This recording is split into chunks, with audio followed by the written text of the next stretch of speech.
Hi guys, welcome to today's class session. In today's lesson, our topic of discussion is rhymes.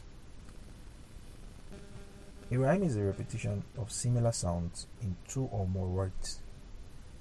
Rhyming is particularly common in many types of poetry, especially at the end of lines. We often use rhymes to help us remember things, people, places, or information.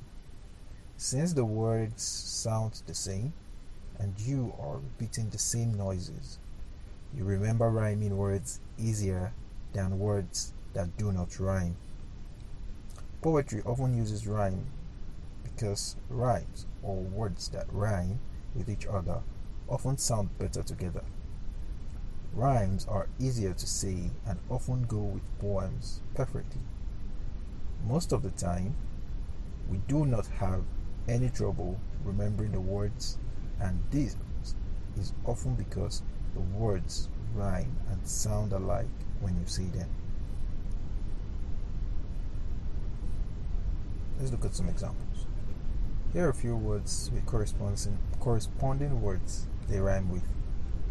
Rhyming set 1: he, she, me, we, he, be, me, see. Rhyming set 2: blue, shoe, flew, knew, moo, do, you. Rhyming set 3: book, took, shook, look, cook. Rhyming set 4: I, sky, buy, fly, my, pie, tie. Rhyming words do not always have to look the same or similar. For example, the words took and book both look the same and sound the same. Only one letter differentiates them. The first letter was changed.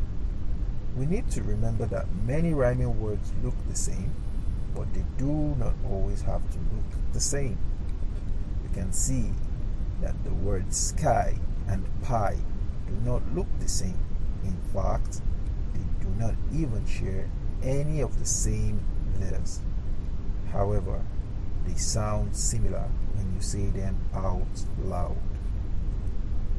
So in summary, rhyme is used in poetry as well as in songwriting, not just because it's pleasant to hear, but because the repetition of sounds, especially when it's consistent, lends a sense of rhythm and order to the language.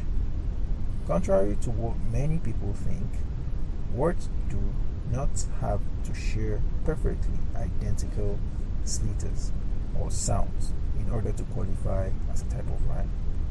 Many words that share similar sounds, including some of the words that only share a single letter, fall into the same category of rhymes.